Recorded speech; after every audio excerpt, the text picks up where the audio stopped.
Welcome back to Flames of Recca, Anime Review Part 3.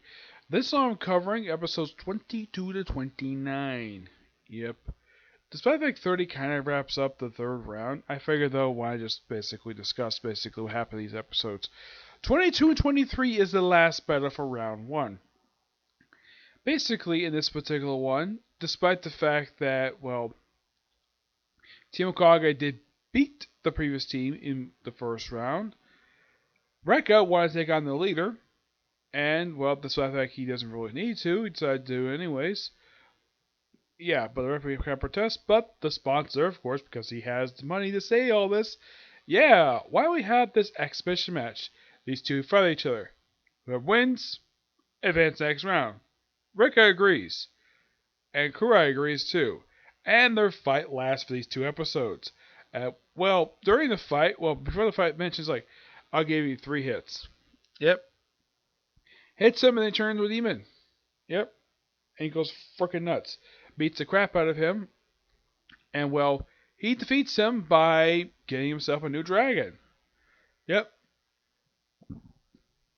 Yeah, when he gets new dragon, new tattoo in his arm, the dragon's name. Yep. Excuse me. And thanks to using this particular dragon, he's able to knock him out and win the match. Also, he gets a third dragon because, he had 2 before this particular tournament happened. Now he's got 3 he's tamed. 3 out of 8. Getting there. Yep, and for some reason, he's able to keep his Magogon, the necklace he wears. Yeah, I'm not really sure why he's able to keep it, despite the fact, according to the rules, they're supposed to get their items. And yet, for some reason, I think they keep one of them, but not this guy's necklace. Yeah, I have no idea why. But to proceed next round. 24 basically begins with, Team Okage being granted as winner, and of course taken to the winner's hotel. Though Recca gets a kiss and cheek from the smoking hot referee, and of course Unaga gets jealous and stomps on his foot, and of course you have two who hears it like, what was that? Was that Recca? Nah, that wasn't something human. And then proceeds to the hotel. They get this big, humongous suite, and of course Daemon basically falls asleep in a bed that, later on will show the girl sleeping in. Like apparently he does want to sleep in the same bed as Fuko. Fuko, of course, still looks exactly the same from her match, basically, where she's still in her underwear and wearing Shikeku's top part of his outfit and the bandage. Yep. Then we have next day, we have next battle, where basically you have Tokoya and Koge basically go and watch Team Otohara Illusion. Yep. And then you have it where next day, about to start the match, and Daemon and Fuko disappear. They fall into a hole, and they're kept there for good reason, because they want to lure out Kenido, the little kid from the previous arc. Yeah.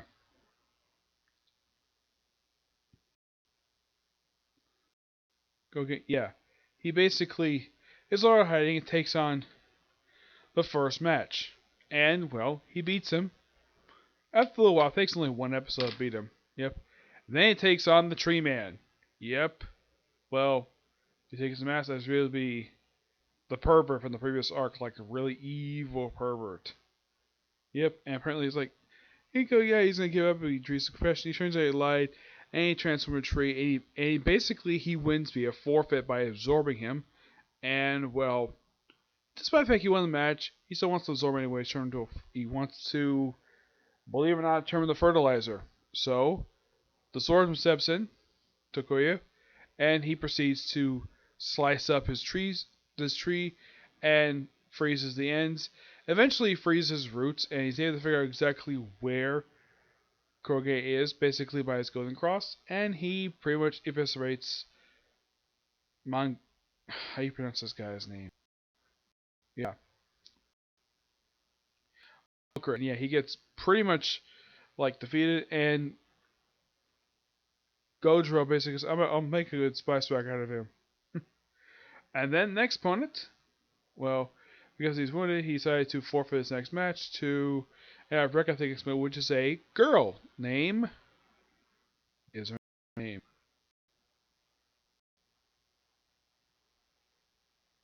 Minnow. Yes, Minnow. And of course, Recca takes her on, and apparently her Madogu is her hair. Well, thanks. I am playing it her skin. Yep. Thanks to, of course, well, it's revealed now. Of course, they showed this off in the first part of this particular round, where Gendro is using psychic surgery to basically alter his appearance. Yep. And he used it a couple more times, but he's revealed to use it like one more time in the arc, and of course he used it in a flashback, and he revealed that well, inside this hourglass I gave you 10 minutes, and what's inside hourglass? Her father, who he shrunk down. Eventually, of course, well, the match itself, this has been going on for a while, and she's supposed to win, but she has no choice in the matter because of her father being held hostage, and of course, well, despite the fact he basically he revealed that he has a fortune on him. So basically, Recca basically breaks through, smashes the his Madogu, and then of course, well, as for Minnow, she forfeits the match because well, she has no reason to fight. And of course, Gundro basically he makes her like, okay, I beat you and you remove that thing from her body, and if I win, I kill her, and Yukio becomes my former employer's property, or at least gets former experiments. And Recca agrees. And this is a pretty drawn out battle that lasts for like one episode. Mm-hmm. During one point in the match, he basically creates illusions. Now, Kurai basically uses at the end of the previous arc. And it turns out that Gundro basically is the one who taught it to him. At one point, he actually uses illusions to basically held Recca captive so he can steal his dragons. He managed to take one, though this one basically is revealed to be has a hidden feature. Whoever looks his evil eye, his hidden eye will burn to a crisp. And apparently Recca kind of tames this one, so he gets a new, well, name. And, well, Gondor loses his match. Ruiz Madogu. He just, well, removes the thing because he's man of his word. He did agree to remove this thing if he lost, which he does. Use psychic surgery, though he does kind of reach into her damn chest doing it. Moves the thing, and then the course thing is destroyed. Yep. And he goes to leader of Uruhara-san, a woman he actually groped in the previous round. Yeah, he says, "Oh yeah, if Recca wins, I get my lead." He basically means he gets to grope her breast, and she's like shocked by it.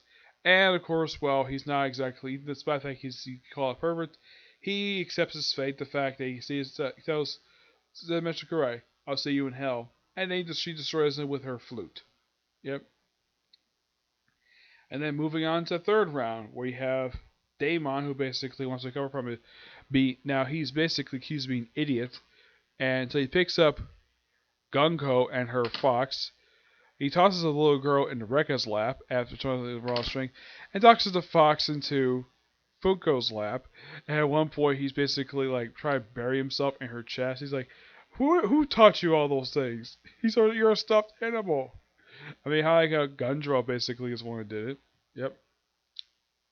So he begins basically work out at night, and Funko basically knows that they're accidentally roll out of bed while sharing it with Yukito and Gundro. Gundro's in the middle, which I thought this was an adorable little scene.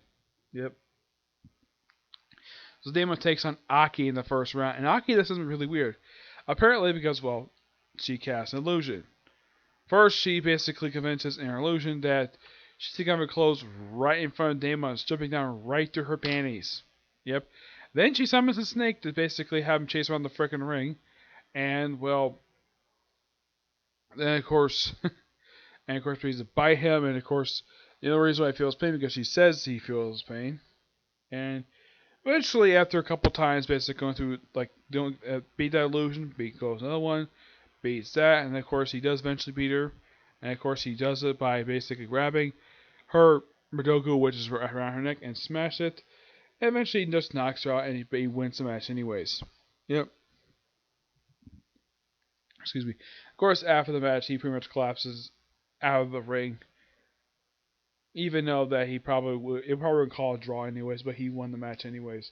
So yeah. So they have the next round be the match will be held. So next episode, episode 30. Now with episode 29, that means I have exactly 13 episodes left. Yep, 13 episodes left to go for the whole series, which means probably about 2 more videos left to go for this whole entire video review series. Yep. These episodes were all pretty good. Yeah, I'm kind of summarizing 7 episodes, but it's better than summarizing 13. Yep. I think of anything else. Not really, no. I covered pretty much just these episodes. Yep. So I pretty much covered the final match of round 1, covered the entirety of round 2. Round 2 was surprisingly done in about 7 episodes. And apparently round 3 is not going to take it long very later. So I'll find out when I get a chance to watch episode 30. Yep. So yeah, that's it for Stick Review. I might have time to do one more review. And I'll review the newest episode of Case Closed. If not, I'll probably save it for tomorrow, okay? See you next view. Bye.